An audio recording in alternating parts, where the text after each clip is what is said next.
අයිබෝන් වාසනාවන්. අපි ඉන්නේ අවසාන පූර්ව වටේ දෙවනි තරගයක්ත් එක්. ඒ කියන්නේ අද තරඟ වදින්නේ ඔස්ට්‍රේලියානු කණ්ඩායමත් බටහිර ඉන්දිය කොදෙව් දූපත් අතර කණ්ඩායමත් සමග තමයි තරගෙ තියෙන්නේ. එතකොට විශේෂයෙන් කියන්න ඕනේ දැන් ශ්‍රී ලංකා කණ්ඩායම අවසාන තරගයට ඇවිල්ලා ඉවරයි. අපිට දැනගන්න ඕන කවුද මේ දෙගොල්ලොන්ගෙන් අපිට අවසාන තරගයේදී මුණ දෙන්න ලැබෙන්නේ කියලා. ඉතින් අපි දන්නවා අනිවාර්යෙන් කවුරුවවත් අපි දිනනවා කියන එකත්. ඉතින් ඒ වගේමයි අද ෆෑන් ටොක්ස් වලත් විශේෂයක් තියෙනවා.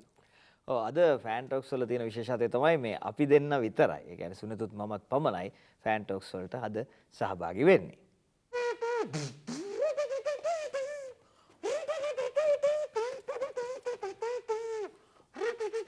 එන්නේ නැහැ කිව්වද? එනවා. පොඩ්ඩක් පරක් වුණා ඔයගොල්ලෝ පුදුම කරන්නේ. මොකද ඒ නටාගෙන එන්නේ මොකද? අපි දිනනවා. කවුද අපි කියන්නේ? ඕස්ට්‍රේලියා. මේ ලංකාවේ මැච් එකටවත් තිබ්බේ නැහැ මෙහෙම උනන්දුවක්. බොට්ටුවකවත් යන්නත් දන්නේ නැහැ හිතන් ඉන්නේ අපි කියන්නේ. ඇත්ත වශයෙන්ම මෙයා මේ කොච්චර දැඟලුවත් වැඩක් නැහැ අද වෙස්ට් ඉන්ඩීස් දිනනවා. ඒක මට ඒකාන්ත වශයෙන් කියන්න පුළුවන්. කියන්නේ මොකද මම කියන්නම් ඇයි කියලා හේතුව අද ඔස්ට්‍රේලියා කණ්ඩායම එළියට බහිනකොටම හෝටලෙන් ඉස්සරහට කවුද හම්බුනේ? ඔයා ගියා කිව්වේ බලන්න එනකොට. මම ගියාට වඩා මම බලන්න ගියේ මොකද වෙන්නේ කියලා තනි පොල් කිච්චා. තනි පොල් කිච්චා දැක්ක කියන්නේ අනිවාර්යෙන්ම නරකයි. ඊළඟට තව ගෑනු ළමෙක් එනවා මේ හිස් වතුර වීදුරුවක් කරන් ඉස්සරහට ඒක නම් මං කියලා කරේ. ඉස්සරහට එහෙම හම්බෙනුනට ඒක නරකයිනේ. එහෙම තියනවද එහෙම ඒවා? ඔව් එහෙම තියෙනවා. දැන් හූනෝ කෑ ගහන එක ඒක නරකයි. ඒ හූනෙක් හොයාගන්න බැරි ඉඳ ඒක කරන්න බෑ. බස්ස කිව්වොත් හොඳ නැහැ. ඒක නරකයි.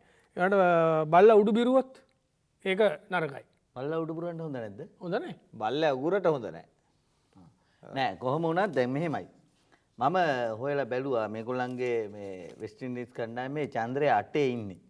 8 කොහෙද ඉන්නේ ජනක 15ටවත් නැහැ. හරි ඉන්නේ. නෑ චන්ද්‍රය 8. ස්කොඩ් එකේවත් නැහැ. කො මොකද්ද කියන්නේ? කවුද ඔයා කියන්නේ? මම කියන්නේ මේ චන්ද්‍රපෝල්. චන්ද්‍රපෝල් නෙමෙයිනේ චන්ද්‍රයා ග්‍රහචාරයනුව චන්ද්‍රයා. මෙන් බලන්න මම මේ හොයාගත්තු කරුණු ටිකක් තියෙනවා. 56 ගම් වතුර ලංකා කේන්ද්‍රයේ චන්ද්‍රය 8. මොකද මොකද ක්‍රිකට් ගැන කියන්නකෝ. හරි ක්‍රිකට් ගැන එන්නම්. 96 ඉන්දියා සෙමි ෆයිනල් එක පෙරදුනා ලංකාවට. චන්ද්‍රය 8. එතකොට අපි කෙන්යාවට පෙරදුනා. චන්ද්‍රය 8. ඊට T20 World Cup එක අපි පාකිස්තානට පෙරදුනා. චන්ද්‍රය 8. එතකොට පහුගිය World Cup එකේ මැතිව් හොන්දට ප්ලේ කරන් ආවා. මැතිව්ස් හොන්දට ප්ලේ කරන් ඇවිල්ලා අන්තිමට එයාට ප්ලේ කරගන්න බැරි වුණා. චන්ද්‍රයා ඒකෙත් 8. නෑ මැතිව්ස්ගේ මසල් එකක් කිරුණා. දැන් ඒක ඕක කියන්න දොච්චර දැන් ලියාගෙන ඔය දැඟලුවේ. නෑ තව එකක් තියෙනවා. මේ තියෙන්නේ මෙන්න. මොකද්ද? ඒ තමයි ක්‍රිස් ගේල්ගේ හඳහන්. කේන්දර කොපිය. කේන්දර කොපිය නෙමෙයි මේ ඔරිජිනල් එක මේ තල්කොලේ ලියලා තියෙන්නේ. මොනවද? මේක මෙන් බලන්න තියෙනවා. එක්වා 1979ක් වූ බිනර මස 21 වන ශනිදා පූර්ව භාග 5:29ට උපන් ක්‍රිස් ගේල් නම් කුමරුවා. ඇයි නා වෙන්නේ? නෑ මේකේ තියෙනවා ක්‍රිස් ගේල්ගේ මේ චන්ද්‍රය 8 කියලා. මොකද පොඩි මේ කරදර යාට ඇති වෙන හින්දා මානසිකත්වය සාර්ථක නැති හින්දා මේ ඔයගොල්ලන් කණ්ඩායමේ පරදින්න ඉඩ තියෙනවා මේ ක්‍රිස් ගේල් අසාර්ථක. පොඩි ඒ කරදර පහුගිය දවස්වල තිබුණා. ඕක දෙන්න ඕන. බලන්න ලස්සන. නෑ නේ දකුණු අප්‍රිකාව වෙස්ට් ඉන්ඩීස් වල ඒවා තනි කර යන්නේ නේ. තල්කොලෙන්. තල්කොලෙන් නේ. මේ වගේමයි නේද? පරණ එකක් හැබැයි. වැඩි කෑල්ල කලවලා තෙන්ට. වෙන තල්කො ජොයින්ට් එක.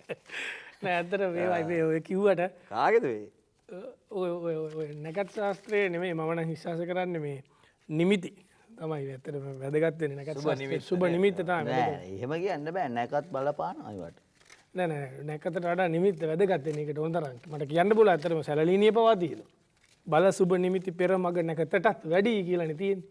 ඉතින් ඒක කවන්න ඒ වුණාට දැන් අපි මේ ක්‍රිකට් ගැන පොඩ්ඩක් කතා කරොත් හොඳයි නේද? අපි නිකන් වෙන දේවල්ම නේ දැන් දැන් අද අපේ කණ්ඩායම, ඒ කියන්නේ අපේ වෙස්ට් ඉන්ඩීස් කණ්ඩායමේ මම හිතනවා මේ අපි ඒක දැනගෙන ඉන්න ඕනේ මේක. දුර්වලකමක් හැටියට මේ පාදේ වදින පන්දු. එහෙම නැත්නම් LBW හැටියට අවුට් වෙනව පහුගිය ටිකේ වැඩි. ඒ කියන්නේ කඩුල්ල මුවා කිරීමේ වරදට හසු වෙනවා නිතරම අපේ ක්‍රීඩකයෝ. ඒ ගැන සැලකිලිමත් වෙන්න ඕනේ කියලා තමයි මම හිතන්නේ. ඇත්තටම මටත් උනේ ඒක තමයි අපේ දැන් කජුවත්තෙන්මට යන්න උනේ කඩුල්ල මුවා කිරීමේ වර්ධ නිසා තමයි කජුවත්තෙන්මට යන්න උනේ. කඩුල මුවා කිරීමේ වරදට කඩුල්ල මුවා කිරීමේ වරදට නෙමෙයි අතන අසු උනේ. එහෙනම් කඩුල්ල අතුරුදහන් කිරීමේ නැත්නම් ගල් කිරීමේ වරදට දෙපාරක් ස්ටම්ප්ස් උස්සලා හවුනා. පාඩුවේ ඉන්නවද නිකන්? ඔව් ඇත්තටම දැන් මට විශේෂයෙන් කියන්න දෙයක් තියෙන අපේ මේ පන්දු යවන්නන්ට ඒ කියන්නේ බටහිර ඉන්දිය කොදෙව් පන්දු යවන්නන්ට ඒගොල්ලොන්ගේ අර මේ ඒගොල්ලෝ මේ අන්තයට යනවා වැඩි.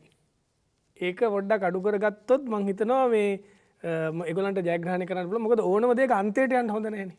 ඒගොල්ලෝ අන්තයට යනවා වැඩි. අන්තයට යනවා කියන්නේ අන්තිරනකට ගොඩක් කලාට ඒගොල්ලෝ පන්දු යවනකොට අර කමෙන්ටේටර්ස්ලා කියනවා මේ ඔව් කෙන්තාරම අන්තයෙන් පන්දු යවන්නේ. හුන්නස්ගිරිය අන්තයෙන් පන්දු ඒ අන්තයට යන්න හොඳ නැහැනේ ඕන දෙයක. ඒ කියන්නේ ඒක ඇති ඒගොල්ලෝ විතරද හැම ඒ අනේ මන්දා ඉතින් ඒකද කියන්නේ. ඒ තියෙනවා දැන් මාලිගාවත් අන්තේ කෙත්තාරාම අන්තේ කියන්නේ විකට් එකේ දෙපැත්ත නම් කරලා තියෙන හැටි. අන්තය කියන්නේ මේ ඈතට යනව නෙමෙයි. හුන්නස්ගිරිය අන්තයට යන්න කිව්වොත් දාන්න වෙන්නේ නැහැ බෝල එහෙනම්. මෙහෙම එකක් තියෙනවා. හරිද? දැන් අපේ මේ වර්ල්ඩ් කප් එකත් එක්ක කාන්තා T20 මැචස් වගේකුත් ගියානේ. ඒක ඔක්කොම ආසියාතික රටවල් පහළ මට්ටමේ තිබුණේ. දැන් ලංකාව 3 වෙනි, ඉන්දියාව 4 වගේ මට මතකයි. ඉතින් මේක අපි මේ පුබුදු කරලා ගන්න ඕනේ. කියන්නේ මතු කරලා ගන්න ඕනේ. මේ කාන්තා ක්‍රිකට්. කොහෙන්ද මතු කරලා ගන්නේ? අපේ ලංකාවේ කාන්තා ක්‍රිකට් කියන එක මතු කරලා ගන්න ඕනේ. දැන් මේ ඒක බැලුවේ නැහැ නේ. මොකද්ද දැන් කරන්න හදන්නේ? දැන් අපි කරන්නේ අපි කාන්තාවෝ එකතු කරලා ටීම් ටිකක් හදලා ලංකාවේ ගැමි කාන්තා ක්‍රිකට් පුබුදුව කියලා හදනවා මේ සංවිධාන. දැන් වැඩමුළු කරනවා. දැන් ඒක කට්ටිය අරන්ද තියෙන්නේ. දැන් දැන්ට කාන්තාව නැහැ. දැන්ට මේ අපි කට්ටිය තමයි මේ පිරිමි ටිකක් තමයි දැන්ට කරන්නේ. නිලධාරි මණ්ඩලේ පිරිමි. ඔව් ඒක තව මෙහෙම එකක් තියෙනවා. ඊට පස්සේ දැන් ඔන්න අපිට පුළුවන් ඉන්දියාවට ගිහිලා ඉන්දියානු ගැමි කාන්තා ක්‍රිකට් පුබුදුව. පාකිස්තානට යනවා පාකිස්තානු ගැමි කාන්තා පුබුදුව. ඒ වගේ තියෙන රට යන්න ප්ලෑන් එක. ඔයගොල්ලෝ එක්ක බෑනේ ඕකනේ කියන්නේ ඉතින් වැඩක් කරන්න හදන. දැන් කොහමද ඒ කට්ටිය හොයාගන්නේ කොහොමද ඒක? අපි යනවා ගයක් ගානේ ගිහිල්ලා මේ ගැන ළමයි බලලා අපි ගන්නවා එකතු කර ගන්නවා. ක්‍රීඩා කෞශල්‍ය. ගයක් ගානේ යනවා ගෑල් ළමයි හොයන්න. ක්‍රීඩා කෞශල්‍ය හොයන්න හොඳයි. ඇත්තටම ඒ ගැන නෙමෙයි දැන් කතා කරන්න ඕනේ. අපි දන්නවා දැන් තරගය පැවැත්වීමට සියලු කටයුතු සූදානම් කරලා තියෙන්නේ. ඕස්ට්‍රේලියානු කණ්ඩායමත් බටහිර ඉන්දිය කොදෙව් කණ්ඩායමත් අතර තරගය. අපි ප්‍රාර්ථනා කරන්නේ අපි මමත් ගාමින්දත් බලාපොරොත්තු වෙනවා අද ඔස්ට්‍රේලියාව දිනනවා. බටහිර ඉන්දිය කොදෙව් කණ්ඩායම දිනනවා.